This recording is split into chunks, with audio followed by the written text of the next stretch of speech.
Hello, and you're listening to Eco Justice Radio. We present environmental and climate stories from a social justice frame, featuring voices not necessarily heard on mainstream media. Eco Justice Radio acknowledges that we recorded this show on the traditional territory of the Tongva people and all of their relatives in this place we call Los Angeles. Welcome, I'm Jack Ide. On today's show, Mike Davis on Southern California's landscape of disaster. We feature a 1995 talk at SCI-Arc in Los Angeles by the late author, urbanist historian, public intellectual, and commentator on politics, labor, activism, and society. Mike Davis, who passed away in 2022, who is most known for his work demythologizing the fractured, wild urban landscape of Southern California. Once a meat cutter and a truck driver, he was professor emeritus at University of California, Riverside, a MacArthur Fellow, and the author of more than 20 books. He's best known for his investigations of power and social class in works such as City of Quartz, Excavating the Future in Los Angeles in 1990, and Late Victorian Holocausts in 2001. In this show, we focus on his book, The Ecology of Fear, Los Angeles and the Imagination of Disaster.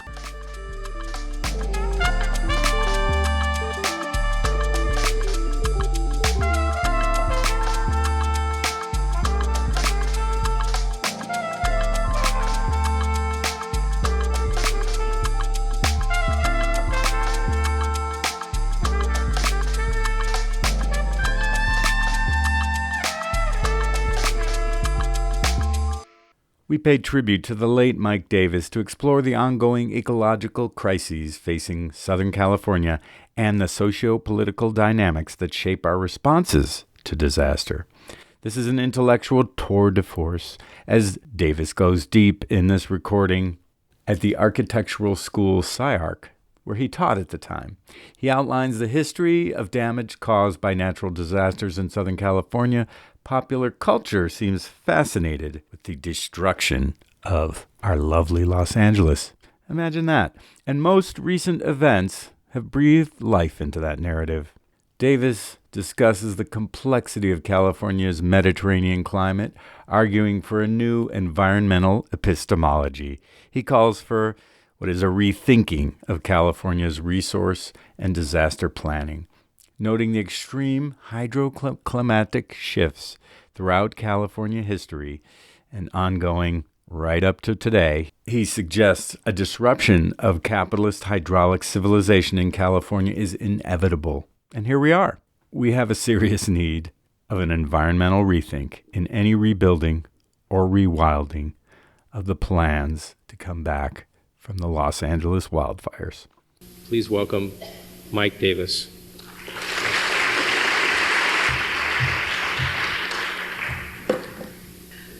Let me try and set the mood first for tonight's talk. There's a growing popular apprehension that the land of sunshine is reinventing itself, to use a fashionable gerund, as a book of apocalypse theme park. In less than 3 years, the megalopolis has endured 3 of the 10 most costly domestic disasters since the Civil War. The fierce February 1992, January 1993, and January and March 1995 storms, which have caused almost $500 million damage, were mere brackets around the April 1992 insurrection, $1 billion damage, the October-November 1993 firestorms, $1 billion damage, and of course the great Northridge earthquake in January 94, the total cost of which is yet to be calculated but will exceed $20 billion and is the most costly natural disaster in American history. From Ventura to Laguna and all stops in between, at least 1 million Southern Californians have been directly touched by disaster-related death, injury, or damage to their homes and businesses. This virtually biblical conjunction of disaster is unique in American history, and it's purchased thousands of one-way tickets to Seattle, Portland, and Santa Fe. After a century of population influx, there's now a net exodus out of Southern California. Middle-class apprehensions about the angry, abandoned underclasses are only exceeded by anxieties about blind thrust faults and 100-year floods. Meanwhile, Caltech seismologists warn that the Pacific Rim is only beginning its long overdue rock and roll. Kobe may be a 3D postcard of Los Angeles 2000, and waiting in the wings are the locusts and the killer bees. This is no exaggeration. Locusts frequently followed droughts in the 19th century, and the killer bees just crossed the border into California. It is unclear whether this vicious circle of disaster is coincidental or ecological. Could this be merely what nonlinear statisticians wave away as the Joseph effect of fractal geometry, the common clustering of catastrophe? Or are these the last days, as prefigured so often in the genre of LA disaster fiction and film, from the Day of the Locust to Earthquake in Wilshire Boulevard? Either way, Mandelbrot or Nathaniel West, millions of Angelenos have become genuinely terrified of their environment. Paranoia about nature, of course, distracts attention from the obvious fact that Los Angeles has deliberately put itself in harm's way. For generations, market-driven urbanization has transgressed environmental common sense. Historic wildfire corridors have been turned into view lot suburbs, wetland liquefaction zones into marinas, and floodplains into industrial districts and housing tracts. Monolithic public works have been substituted for regional planning and a responsible land ethic. As a result, Southern California has reaped flood, fire, and earthquake tragedies that were as avoidable and unnatural as the beating of Rodney King and the ensuing explosion in the streets. But the social construction of natural disaster is largely hidden from view by a perverse ideology that simultaneously imposes false categories and expectations on the environment, and then explains the inevitable discrepancies as proof of a malign and hostile nature. Pseudoscience in the service of rampant greed is militarized Anglo-American perceptions of the regional landscape. Southern California, in the most profound sense, suffers a crisis of identity. No belief, for instance, is more deeply rooted than the conviction that Los Angeles would be Death Valley, except for the great aqueducts that transfer the stolen snow melt of the Sierras and the Rockies to its lawns and pools. The city is advertised as the triumph of super engineers like William Mulholland, who built rivers in the deserts. A corollary of this Promethean claim, of course, is the idea that beneath the artificial landscape, there's something sinister and barren, incapable of sustaining even a tiny fraction of the current multitudes. Yet Los Angeles County, while semi-arid, is no more desert than Murcia or the Côte d'Azur, which have the same annual rainfall. Technology and concrete have alienated any clear view of its natural history. In contrast, the first written descriptions of the region, the 18th century diaries of the Franciscan Padres, Fathers Font, Palou, Garza, and Crespi, eulogize the waterscapes and natural fertility. Quote, "All the soil is black and loamy and is capable of producing every kind of grain and fruit which may be planted," Father Juan Crespi wrote in 1769. "We went west, continually over good land, well covered with grass. All the land we saw this morning seemed admirable to us." The diaries of Father Francisco Palou and Pedro Font also extolled the abundant springs, the cienagas, the beautiful rivers, valleys green and flower-strewn. After crossing the true deserts of Sonora and Antigua, California, these Mediterranean men, and all the Franciscans were Mallorcans, were delighted by the familiar oak savannas and, quote, "the infinity of wild rose bushes in full bloom." From their cultural perspective, it was a land well watered. The Anglo-American conquistadors 3/4 of a century later, however, were riven by confusion and ambivalence. Boosterism coexisted with an almost irrational fear of aridity, and there were great debates during the 1850s and 1860s whether California as a whole was an Eden or a worthless desolation. Yankee morale tended to wax and wane with the cycle of wet and dry years. Settlers found it almost impossible to form a consistent picture of the intermittent climate or the protean landscape. In the most fundamental sense, language and cultural inheritance failed the newcomers. English terminology specific to human climate was incapable of describing the dialectic of water and drought that shape Mediterranean environments. By no stretch of the imagination, for instance, is an arroyo merely a glen or a hollow. They're the results of radically different hydrological processes. Arroyos, to be exact, are studied via cusp catastrophe models, while tempered blends and hollows are analyzed via traditional string channel models. So the Anglos were forced to preserve the more accurate Spanish terms without really appreciating their larger environmental context. And it was not until the discovery of the great artesianal basins, millions of acre-feet of subterranean water during the 1870s, and the subsequent growth of the citrus industry, that a luxuriant stereotype of Southern California became possible. Even then, there was the initial mistake of advertising Southern California as semi-tropical. And of course, as Easterners thought about the idea of semi-tropical, they began to see green snakes coiled in trees and swamps. It's a sinister image. So ultimately, the railroad publicists and the Chamber of Commerce promoters repackaged Southern California as our Italy. For more than a century, this Mediterranean metaphor has been sprinkled like cheap perfume over hundreds of instant subdivisions. It has created a faux landscape celebrating a fictional history from which original Indian and Mexican ancestors have been censored. And its dismal nadir is probably southern Orange County, where the endlessly regimented rows of identical red tile townhouses, a kind of affluent version of architectural Stalinism, are all located on cul-de-sacs called Avenida Sevilla or Via Capri. This specious Mediterranean facade has actively obstructed the recognition of the manifold and profound kinship between Southern California and the other mid-latitude regions of hot, dry summers and wild, wet winters, central Chile, the classical Mediterranean basin, part of Cape Province, and western and southern Australia. Comprising but 3 to 5% of the Earth's land surface, these Mediterranean littorals are the rarest of major environmental systems. Although the 19th century pioneer of biogeography, modern plant geography, Andreas Schimper, had marveled at the morphological similarities of their flora, serious comparative research between the Mediterranean lands waited generations until the launching of the International Biological Program with financing from the National Science Foundation in the late 1960s.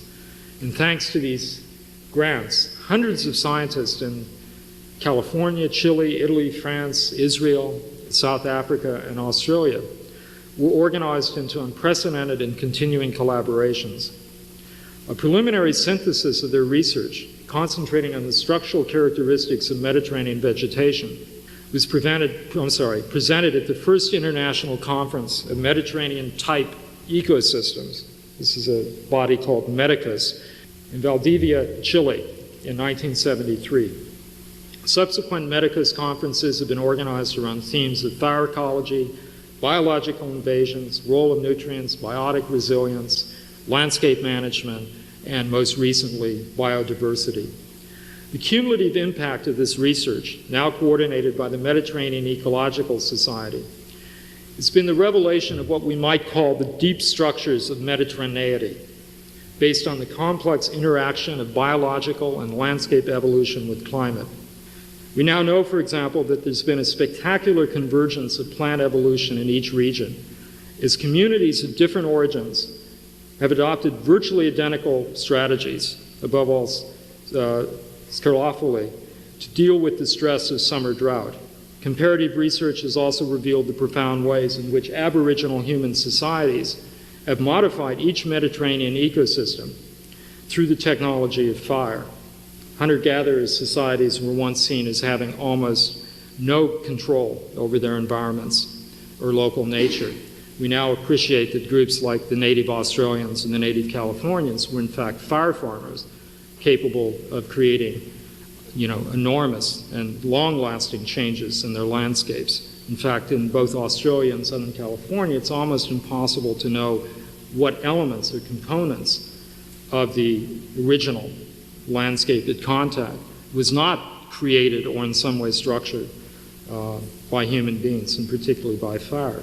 Now, the Franciscans were intimately familiar with the dramatic landscape metabolism of the classical Mediterranean, so they were not shocked to discover similar cataclysmic cycles at work in Alta California.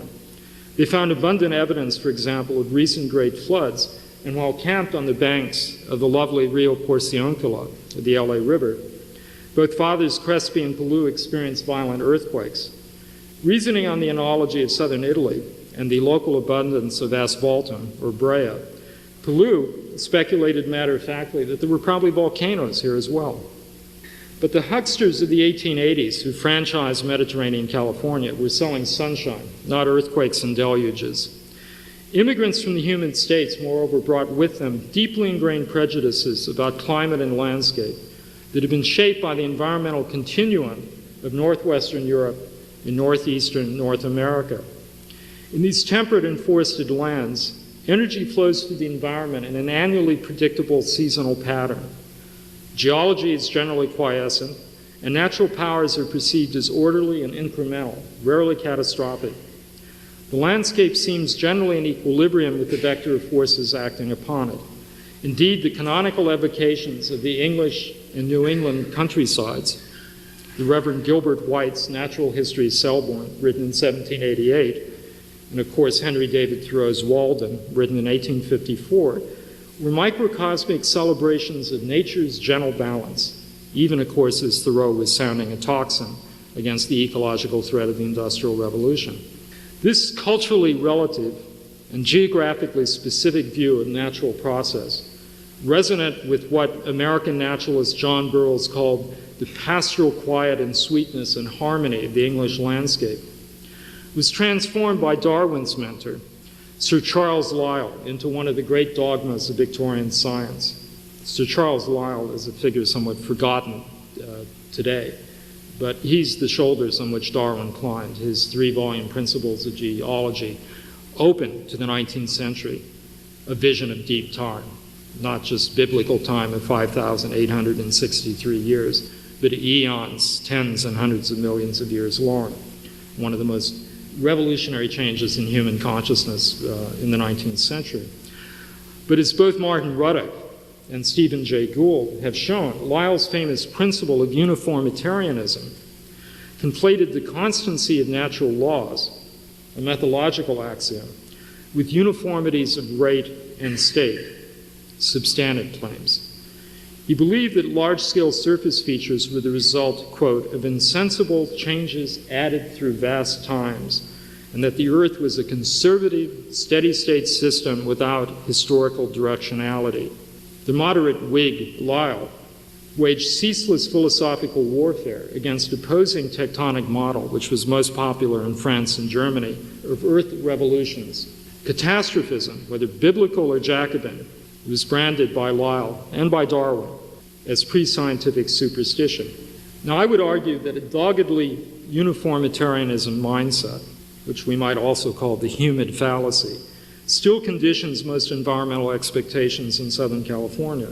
Imaginary norms and averages are constantly invoked as standards. The weather, for instance, is always berated for its perversity, as in, well, we've had an unusually wet season or dry season, or the weather isn't like it used to be. And despite the daily reminders that we live in earthquake country, every high-intensity natural event, quake, flood, fire, Santa Ana wind, landslide, produces new shock and consternation. As one day's survivor of the Northridge earthquake told the television crew, "I feel like nature has let us down." Yet Southern California, at least by Lyellian standards, is a revolutionary, not a reformist landscape. This is Walden Pond on LSD. As in other Mediterranean and dryland environments, the average is merely an abstraction. Nothing is less likely to occur in Southern California than annual average rainfall. At City Hall, where annual precipitation is pegged at 15.3 inches, the mark has been hit only twice in the 127-year history of measured rainfall. Now, if you live in New England or Pennsylvania or Suffolk or Flanders, the average rainfall is actually a norm. And in any given year, your rainfall probably comes within a few inches of it. Nothing is more unlikely here. The actual norm is a 7 to 12-year oscillation between dry and humid periods. And sometimes the annual average is delivered during a single 2-week Kona storm sequence. Other times it may take 2 or even 3 drought years to achieve the same total. Likewise, in tranquil Hampshire or Massachusetts, rivers may swell to flood with a mere doubling of their normal flow. In Southern California, on the other hand, the Los Angeles River, metamorphizing from a trickle of sewage into a storm-fed torrent, has been known to increase its flow 3,000-fold in a single 24-hour period. Local erosion and sedimentation rates also accelerate explosively. Fluvial environments in the Mediterranean basin, as in the arid American Southwest, behave in the same way. Environmental fluctuations, in other words, tend toward the exponential, which is why geomorphologists working in Israel and California have so eagerly adopted catastrophe theory as a framework for understanding landscape processes. Hey listeners, quick break here. We hope that you're enjoying Eco-Justice Radio. Stay connected by subscribing on all major podcast apps. Visit our website, ecojusticeradio.org, to check out previous shows and guests, listen to extended episodes, and get connected with us on social media. Today you're listening to Mike Davis on Southern California's landscape of disaster. I'm your host, Jack Ide, and we feature a 1995 talk at SCI-Arc in Los Angeles by the late author and urban historian. Indeed, nothing so distinguishes Southern California from classical Anglo-American environments as the contrasting role of extreme events or catastrophes. Research has generally supported Lyellian's stereotype that low or moderate intensity, high-frequency events, orchestrated in a seasonal cycle, perform most geomorphic work in low-altitude temperate environments.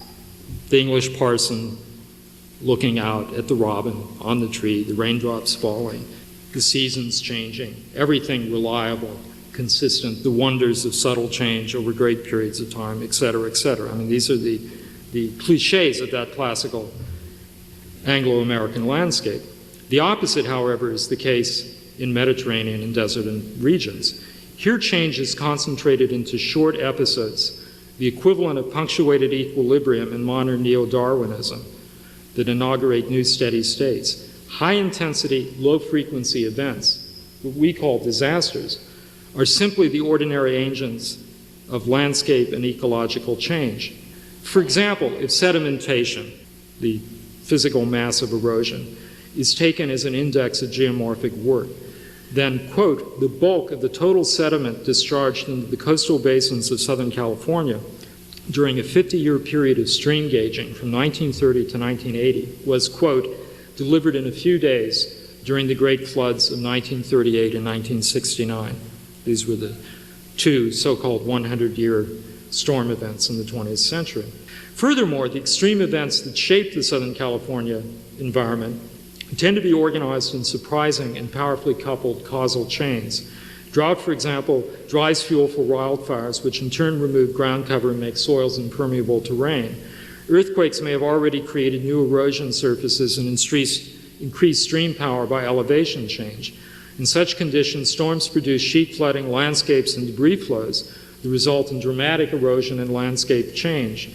Vast volumes of sediment realign river channels, and before the advent of 20th century flood control engineering, even switch river courses between alternative deltas. Some of you know that in some epochs, the LA River drained into the Pacific through Ballona Creek, creating the immense sand dunes of El Segundo. At other periods, it switched back to San Pedro Bay, back and forth over thousands of years. Sedimentation also created sandbars that temporarily cut off tidal flow to coastal marshes, initiating in turn a 50 to 75-year cycle of ecological readjustment.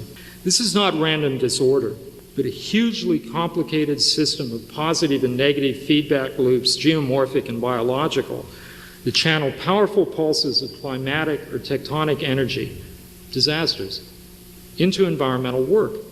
The outcomes, however, are radically unpredictable.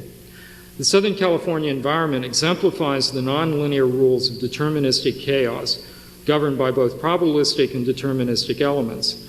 In such systems, entropy, and I mean entropy in the mathematical, not in the thermodynamic sense, or entropy in the sense of information theory, measures the relative degree of unpredictability or range of possible states. Southern California, accordingly, might be described as having high landscape entropy, a high degree of uncertainty as to the outcome of any environmental event, which means that no environmental event simply repeats itself in a cycle. In other words, this is a historical landscape where each major event restructures the system and the context in which it occurs. Each is unique. Similarly, physical environments can be distinguished by the extent to which they retain superficial expressions of their past history, once again as compared with the humid cratonic zones.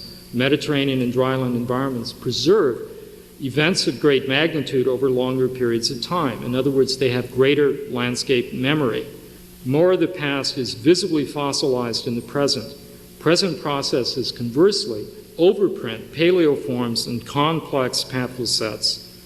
And so, for instance, if you live where I do, in Pasadena, at the alluvial foot of the San Gabriel Mountains, it's extremely difficult to distinguish some of the landslides and debris of the floods of this January or March from landslides and debris that are from a great Pleistocene landslide that occurred 12 to 15,000 years ago. This temporal and structural complexity of landforms in turn contributes to the relatively greater spatial heterogeneity and thus biotic diversity of Mediterranean environments. As one of my heroes, Stephen Pine, who's just finishing writing his epic 5-volume history of fire on Earth, points out in his history of fire in Southern California, he says the complex physical geography of Mediterranean landscapes makes possible a complex geography of light, the mosaic of microclimates sustaining a mosaic of microbiotas. The biodiversity of Mediterranean regions is second only to tropical rainforests. California alone has more than 5,000 native plants, about half of them endemic. And as you probably know, Mediterranean cities or Mediterranean regions tend to have a staggering diversity of microclimates. In July, one day in July, the LA Times reported that it was 112 degrees in Woodland Hills and 72 degrees at Venice Beach. I mean, where else in the world can you have a 40-degree difference in temperature in a single city? Finally, landscape and biome have co-evolved. Each of the ecosystems comprising the original biological mosaic of the Los Angeles region was evolutionarily adapted to conditions of high entropy and periodic convulsion. And if you think I'm using complicated terminology, the Israeli landscape ecologist Zev Navev, who I like to read, describes Mediterranean environments as perturbation-dependent homoerotic ecosystems. Chaparral and oak savannas, for example, depend on wildflower to recycle nitrogen and ensure seed germination.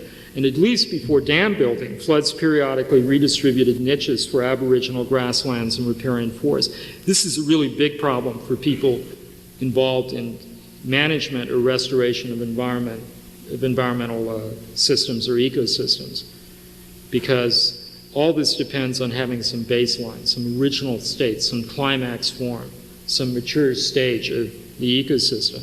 But in fact, the very characteristic of a Mediterranean ecosystem is that it's constantly in disequilibrium. It's constantly in flux or evolution. Coastal salt marshes, like the one we're standing on right now, were the products of cataclysm. Their whole metabolism was to be periodically inundated, destroyed, constantly re-ingesting, inundated again. How do you describe the original condition? There is no equilibrium or starting point.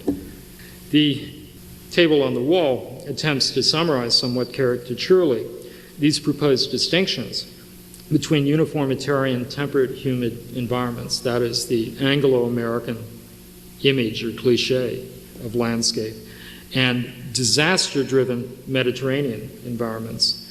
Some researchers, it should be added, are trying to use complexity theory to model the behavior of high-energy Mediterranean environments as nonlinear dynamical systems.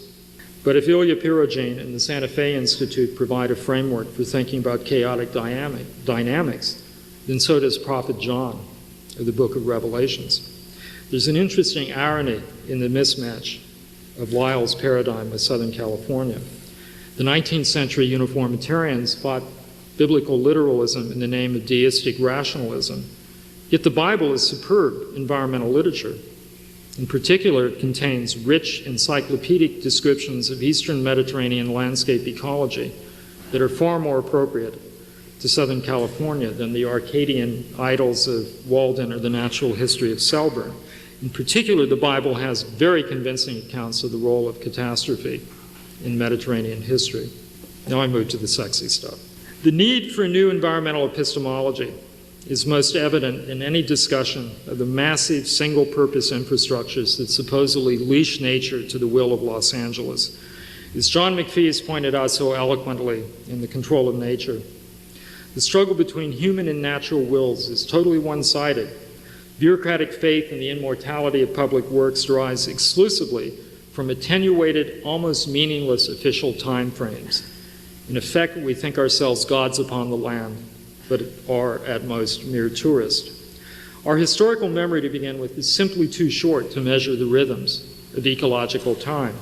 If the average human lifetime is defined as 62 years, the native Californian culture spent at least 142 lifetimes accumulating sacred and reliable environmental knowledge. In contrast, Anglo-Americans have occupied this region for little more than 2.5 lifetimes. Most of the major water, flood control, sewerage, energy, communication, and transportation systems are less than 1 lifetime old. If there's been a single fatal flaw in the design of Southern California as a civilization, it has been the decision to base the safety of present and future generations almost entirely upon short-sighted extrapolations from the disaster record of the last half-century.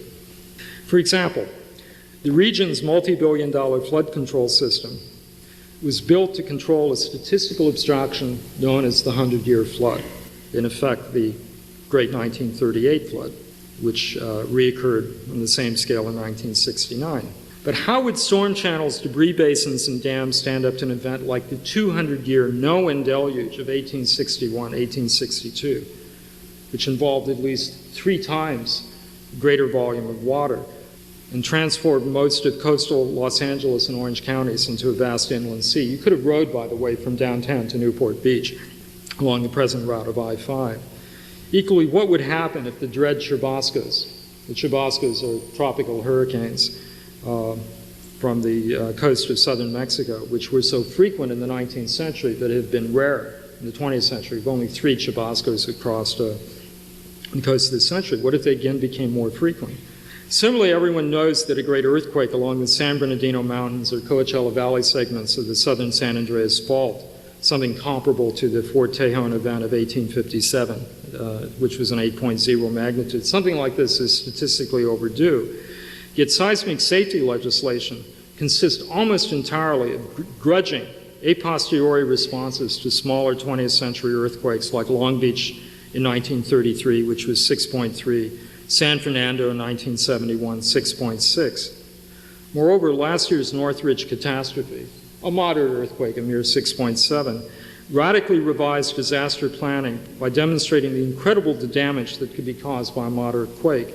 As a result, it is now estimated that the inevitable 1,000 times more powerful quake along the northern or eastern San Andreas edge of the megalopolis could cause $140 to $200 billion in property damage. The same revision applied to the repeat of the great 1923 Kano earthquake in Tokyo would involve at least $1 trillion damage by current estimates. Relative to obvious potential hazards, in other words, modern Los Angeles has been capitalized on sheer gambler's luck. And, as I try and show in this chart, the cycle of actual disaster has been serendipitously tuned to the same frequency as the business cycle. As Table 3 illustrates, the most damaging 20th century floods and earthquakes had coincided, excepting the 1987 Whittier quake, with recession or slow growth years. Incredibly, there were no ordinary disasters during the great booms of 1919 to 29, 1945 to 68. Cataclysm, apart from the moderate 1987 Whittier-Nails earthquake, 5.9, has never interrupted a major business expansion, but has offered providential excuses for Keynesian counter-cyclical spending during recessions, most notably in 1934, 1938, and 1994. Indeed, one of these disasters had a most happy architectural consequence. The March 10th, 1933 Long Beach earthquake destroyed thousands of structures, roughly along an axis of Long Beach Boulevard from Huntington Park to downtown Long Beach. It also destroyed almost in its entirety the business district at Compton, killed about 121 people. And of course, when the rebuilding started in 1934, the United States was in the deepest winter of the Depression. Okay? Banks had just been closed by the incoming administration. Nobody was building anything except in Southern California. This is the only building boom in America in 1934, thanks to the earthquake. And it just so happened that a movie that had just come out, Grand Hotel, had popularized a new style of design, Art Deco. So as a happy result of the 1933 earthquake, which I called in a seminar we did here at SCI-Arc, the Great Deco Earthquake, you have the greatest concentration of vernacular, ordinary Deco architecture in the world, precisely along the line of the 1933 earthquake. You can think about LA's advantages in disaster in other ways as well. Obviously, the 1906 San Francisco earthquake was an important factor in Los Angeles' early 20th century competition with the city that had once been the Queen of the Pacific. The two murderous hurricanes, I believe in 1926 and 1928 in South Florida, put an abrupt end to the Florida boom for more than a generation and removed South Florida temporarily as a competitive factor with Southern California. By contrast, you can imagine how the history of Southern California might have been slightly different if its modern image had been shaped by experiences like the thousands of tourists who perished in the Great Deluge of 1921, who were swallowed in the Great Quake of 1963, as Gidget and all of her friends were sucked down into the Newport-Inglewood Fault. However, the historical record beginning in 1769 and largely anecdotal before 1880 scarcely hints at the real environmental anomaly of 20th century Los Angeles. Only in the last few years has it become possible, via the decoding of new archives of climate and neotectonic history, ranging from undersea turbidity deposits and varve deposits in the Santa Barbara Channel to pack rat mittens, even the bacterial scrim on desert rocks. We have suddenly in the last decade achieved huge new powers of revolution and insight into the environmental history of the last several millennia, and we're able to recontextualize recent history. It has been an astonishing revelation. Scott Stein, recent study, Scott Stein's a geographer at Cal State Hayward, who spent most of the last 5 years waist deep in freezing cold ponds and lakes in the Sierras, looking at dead tree trunks, most of them about 800 or 900 years old, sitting in the middle of what are now lakes and ponds. His recent study of relic tree trunks, and this has since been sensational in the science press, indicates that the last century was the third wettest period in California in 3,500 years. Similarly, an earlier tree ring analysis in the 80s of precipitation trends in western forests showed that the current water allocation under the Colorado Compact, which was based on a very tiny record, 1907-1932, of anomalously high persistent runoffs. The tree ring analysis shows that this was the greatest and longest such anomaly in the last 450 years. That is, it was the wettest single period in the last 450 years. Other researchers have pointed to the unusually low variability of rainfall in the 20th century. To quote from one study, the modern California record differs from the longer period of the Reconstruction in that the frequency of wet years and extremely dry years has been lower. This has led to one of the lowest rates for extreme events in the last 600 years. In other words, we have lived through a mild climate anomaly. Hey listeners, quick break here. We hope that you're enjoying Eco Justice Radio. Stay connected by subscribing on all major podcast apps.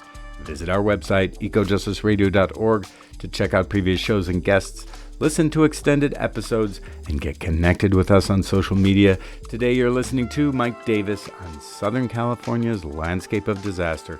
I'm your host, Jack Ide, and we feature a 1995 talk at SCI-Arc in Los Angeles by the late author and urban historian. And my main point, the urbanization of Southern California, in other words, seems to have taken place during one of the most unusual episodes of climatic and seismic benigity since the inception of the Holocene. The urbanization of Southern California has occurred in a period with the fewest extreme climate events and with the mildest seismic activity in any of the periods that we're able to decipher with much confidence or high resolution over the last 4,000 or 5,000 years. It's an utter anomaly. So what would normal climate, what would a normal seismic regime mean? Well, first of all, it's important to recognize that the new data is producing an intellectual revolution as well, because it's rapidly undermining the old epistemologies of hazard analysis and prediction. As one odd geologist put it, to quote, "This is one of those rare moments in science when your observational systems bring you something you've never seen before." Likewise, some climate historians and hydrologists, particularly those who are studying water resources in the Southwest, are in open rebellion against what one calls, quote, "the leap of logic and unscientific circularity," quote, represented by orthodox flood frequency analysis and engineering dogmas like the 100-year flood. As he says further, these words, of course, have essentially nothing to do with real years or real floods. Instead, the words represent an idealization based on often fallacious assumptions. They're an example not of science, but of insidious form of philosophical nominalism. These neo-catastrophist revisionists are united in their rejection of a Newtonian concept of environmental time based on clockwork repetition, the idea of predictable cycles of similar or identical events. From complexity theory, they borrow concepts of dissipated systems, fractal clustering, scale dependency, strange attractors, and tunneling. But the real thrust of their epistemological offensive, and this is something that's very infrequently pointed out in most of the popular literature, and of course obvious bias of mine as a historian, is to establish the historicity of the landscape process. In the words of one, quote, "They show that there's a regular recurrence, but except for specific periodic states, there are also elements of unpredictability, complexity, and chance events." The seismologist I quoted, actually Sina Lomitz, based in the University of Mexico, a wonderful writer and scientist, urges seismologists to replace the reliance on mechanistic periodicities with the more complex metaphor of the changing watershed, where, quote, "the drainage pattern is evolving and shifting with every successive flood. Every major event restructures the system that causes the events."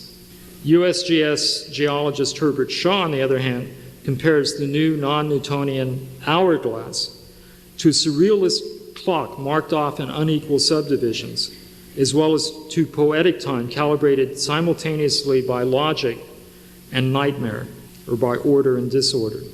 In any case, large-scale extreme events are envisioned as imparting unique and unpredictable trajectories to landscape evolution. The El Niño Southern Oscillation, abbreviated as ENSO, is a superb example of this directional but nonlinear and catastrophe-punctuated temporality. Solar energy stored in the tropical waters of the Western Pacific is released in coupled wind-ocean current pulses, which often generate major storms in Southern California. In fact, there's a large community of archaeologists in Southern California who are interpreting the history of native California as a series of cultural adaptations to periodic or to aperiodic subsistence crisis caused by El Niño events. El Niño means an increase in warmer water, which tends to cut off the upwelling of nutrients that make the Santa Barbara Channel and the area off of Santa Monica Bay one of the richest and most productive marine ecosystems in the world. So periodically, El Niño events would not only produce floods and great erosion, they would lead to collapses in marine bioproductivity, to actual starvation. And they have correlated some of the major innovations in the history of the Chumash and the Gabrielino people to reactions to these crises. So in some ways, El Niño Southern Oscillation is the rhythm section of our erosion cycle. It's the major event, and it's a worldwide event as well as a regional one, that we can read the signal in human time and environmental time. But it keeps time like an avant-garde jazz drummer. And those of you who know about jazz drumming know that good jazz drummers use broken beats and superimposed tempos. Something like the beat of the human heart, which is slightly irregular. This perfect, precise clockwork timekeeping of artificial beats and disco music is an absolute anathema. So I'm arguing that Enzo is kind of like Elvin Jones. Overlapping and variable frequencies of atmosphere-ocean interaction produce a disconcerting syncopation that is neither regular nor random. In fact, some recent Enzo researchers call this strange periodicity the Devil's Staircase. And those of you who've read Mandelbrot know that the Devil's Staircase is an irregular staircase, any piece of which you can increase in size or reduce in size, and it'll look exactly like the staircase. And they call it the Devil's Staircase because it is composed of irregular steps leading to the threshold of chaos, rather like I would imagine the recent social history of Los Angeles as well. Meanwhile, it's unclear how or when this epistemological revolution, which is transforming geology, climatology, how this will impact on official resource and disaster planning.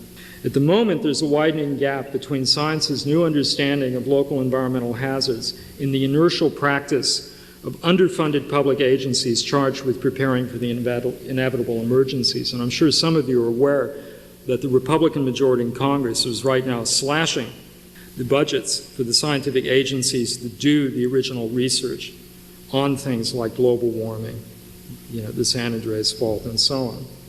It is nonetheless urgent to reform the short-sighted practice of extrapolating from the modern anomaly to predict future events.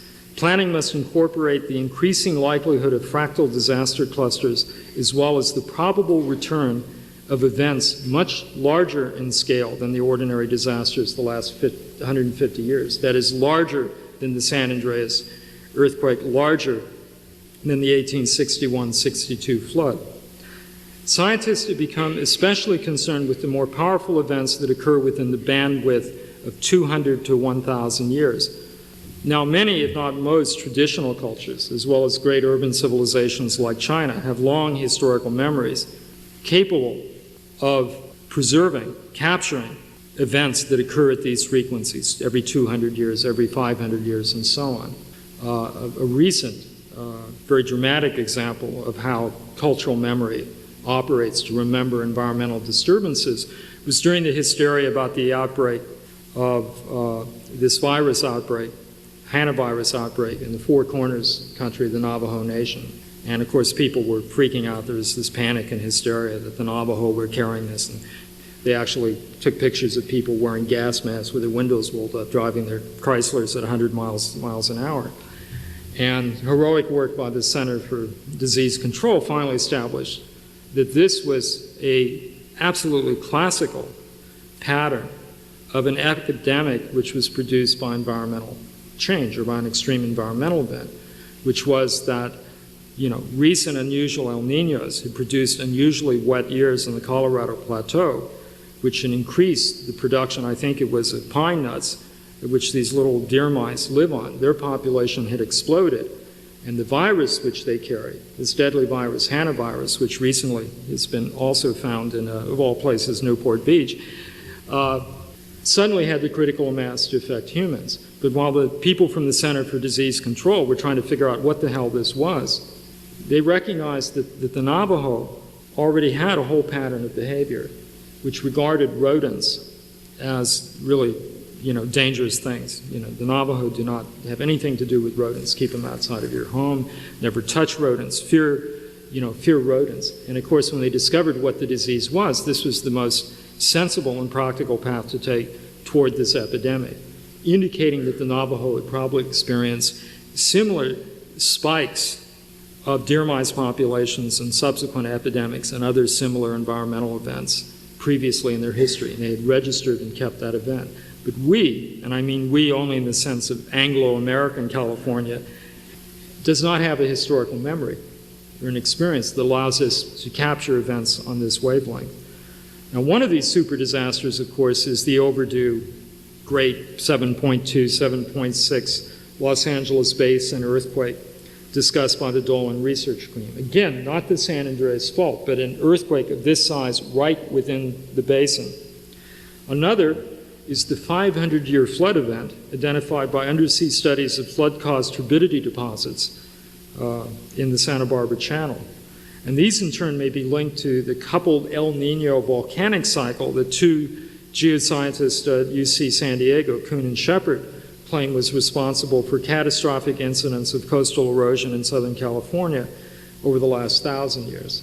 But the really apocalyptic event within contemporary scientific crosshairs, and the one that is probably creating more excitement and fascination than any other discovery, and is now the traces of this, the dramatic evidence of this are now being seen all over the world, is the recurrent mega drought that Scott Stein identified from his studies of relic tree trunks. While the longest 20th century droughts, 1928 and 34 and 1987 to 92, lasted 6 to 7 years. And remember the last drought. I mean, the state was in emergency condition. I mean, our lawns were dying, our swimming pools were empty, you know. Civilization was on its last legs. And, you know, droughts in the 19th century produced eco-catastrophes like in 1863, when 500,000 head of cattle died, and before they died, stripped the landscape of every piece of vegetation and turned Southern California into a virtual desert.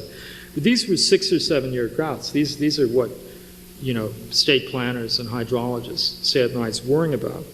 But Stein identified two medieval droughts, roughly from 892 to 1112, and from 1209 to 1315, that seemed to have endured for 220 and 141 years, respectively. And he's linked the first drought, which affected the entire Pacific coast of both North and South America, to the collapse of the most advanced pre-Inca civilization in coastal Peru. And the second to the collapse of the Anasazi culture of Chaco Canyon and Mesa Verde. Since then, there's been an explosion of research linking this event to the collapse of lowland Mayan, you know, urban culture. There's massive evidence that it produced an unparalleled environmental crisis amongst native Californians. It probably drove peoples of the Great Basin, like the Shoshonean ancestors, the Gabrielinos, put them in headlong flight toward the coast. Everywhere you can see evidence. I was at an archaeological laboratory yesterday at Cal State Northridge, looking at pictures of bones dug up from a cemetery, a Chumash cemetery that's dated to this period. All of a sudden, there's a huge increase in lesions, in wounds, arrowheads embedded in people's foreheads, where there's almost no visible evidence in skeletons of an earlier period of social violence. All of a sudden, you know, violence is epidemic, and it looks like there's a massive struggle over resources drought.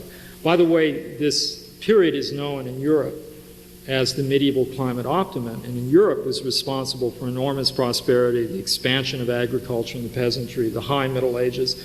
Baroque cathedrals, Notre Dame, Chartres are the results of this climate period in Europe, but in other parts of the world, like along the Pacific coast, it was disastrous. These mega droughts, moreover, were punctuated by an interval of intense humidity and recurrent flooding.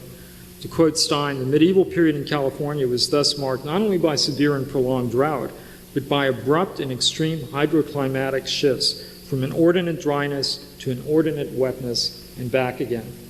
Climatologists are well aware that the return of this Anasazi scenario might undermine the very foundations of capitalist hydraulic civilization in Southern California and the Southwest. Unfortunately, its likelihood is only increased by contemporary global warming. And indeed, scientists are using this medieval period as a kind of analog for examining what global warming may do, although it should be pointed out that there's no evidence at all of an increase in carbon dioxide in the atmosphere, the greenhouse effect, during this medieval rise in world temperature by about 1 degree centigrade. They actually don't understand how it happened, or, for that matter, if it is in any sense part of some cycle. But global warming, which the leading scientific body responsible for studying global warming has just produced a document not yet officially released, but the New York Times managed to get a copy of it off the internet. And they've now come to the official conclusion that global warming has begun. let me quote from one researcher, as global climate models become increasingly realistic, their mathematical results consistently point to a more hazardous world in the future. Ironically, a warmer global climate will ensure a greater frequency of both extreme drought and extreme flood conditions. Some researchers, to be sure, believe that the mysterious persistence of El Niño warming in the Pacific over the last 4 years signals that this epochal climate shift has already happened. It's also interesting to realize that 20 of the 25 most expensive insurance disasters in American history have happened in the last 10 years. Now, finally, after crossing the desert of all this, the conclusion. But metropolitan Los Angeles fatally lacks the emergency capacity, engineers would call it redundancy, to deal with earthquake clusters or inevitable 200 or 500-year floods. The cheapest and most sensible form of redundancy, of course, would have been hazard zoning to exclude development from the most disaster-prone terrains, combined with a conservative water ethic. Time and again, prophetic voices urged the region's leaders to mitigate inevitable disaster and enhance quality of life through restricting urbanization in wetlands and floodplains. They were ignored, and as a result, there's scarcely any open space left except at the outer edges to preserve as a buffer against temperamental Mediterranean nature.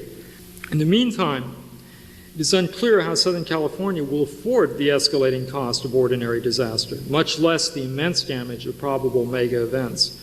The region's pharaonic public works are rapidly aging. Indeed, in some cases, their functional working lives are proving to be less than an average human lifetime.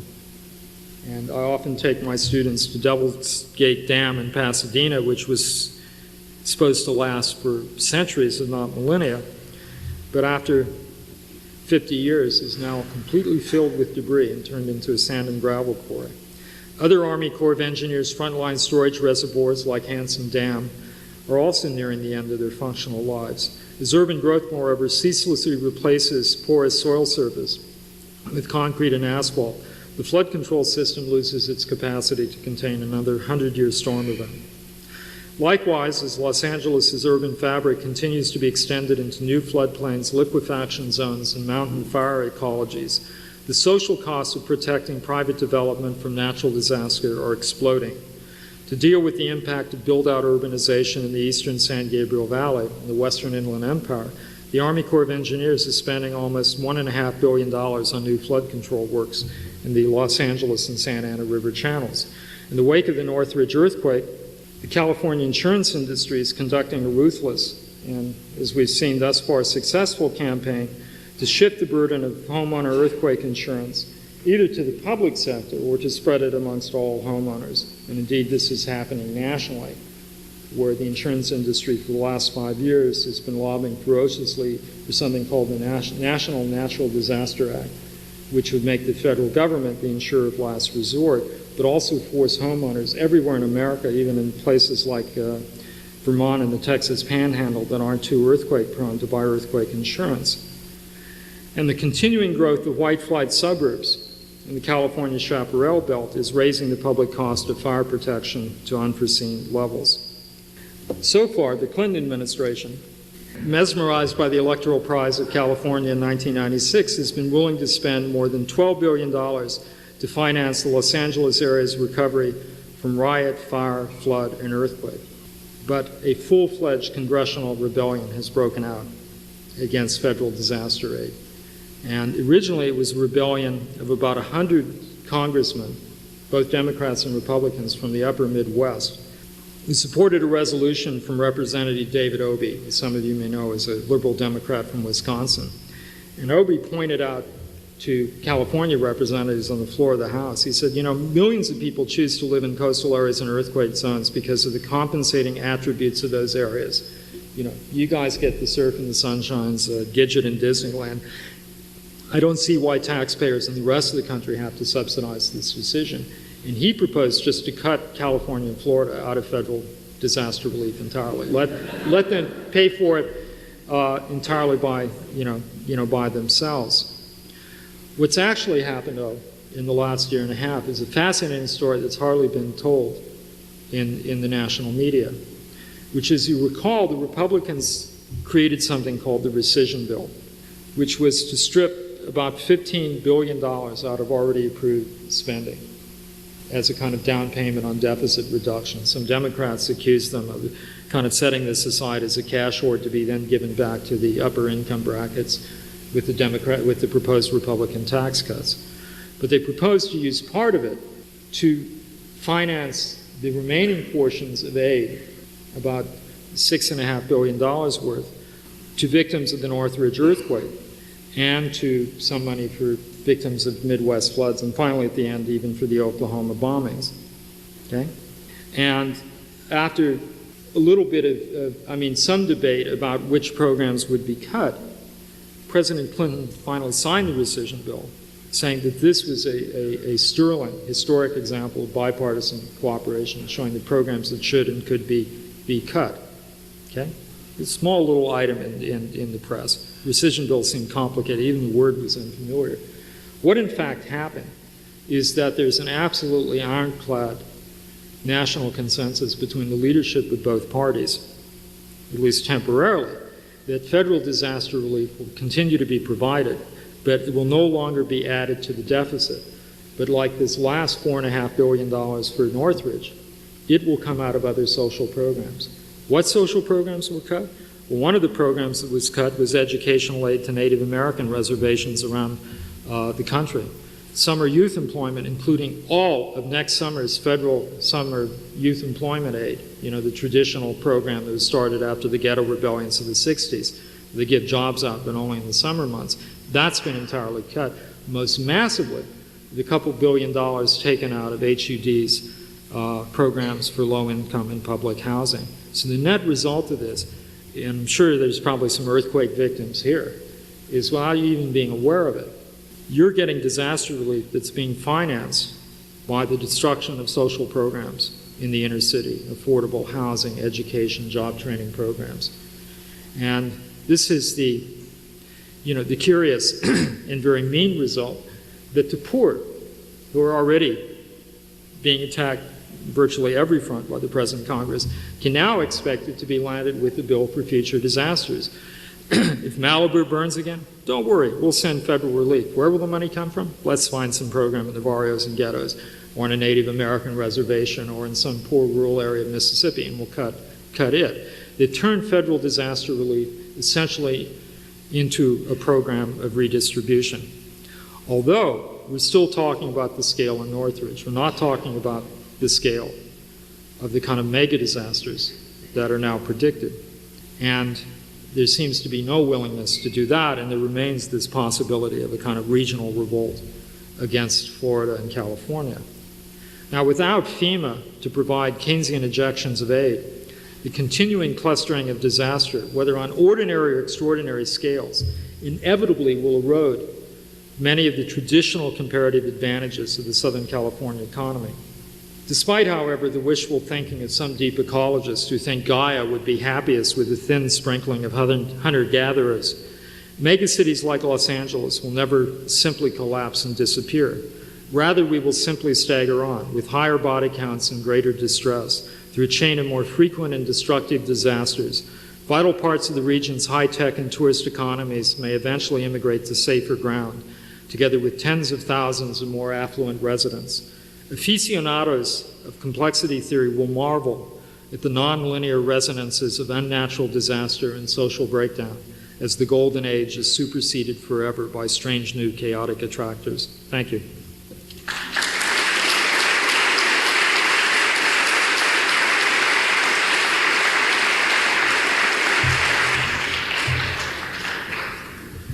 Hey listeners, to check out the extended recording of this show or to explore our other shows, visit our website, Eco-Justice Radio, and subscribe to our podcast. This has been Eco-Justice Radio and our show, Mike Davis on Southern California's Landscape of Disaster.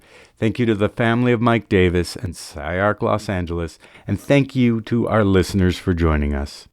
Please connect with us on social media at Eco-Justice Radio, SoCal 350, and Adventures in Waste. If you like what you've heard, you want others to be informed, subscribe and share the episodes.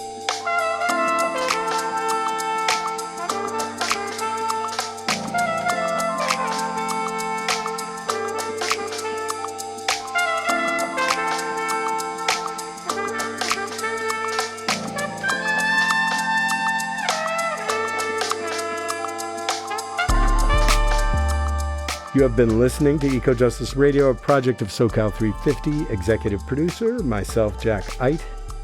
Producer and co-host, Jessica Aldridge. Co-host, Carrie Kim. And engineer and original music by Blake Quake Beats. And until next time, remember, the power is yours.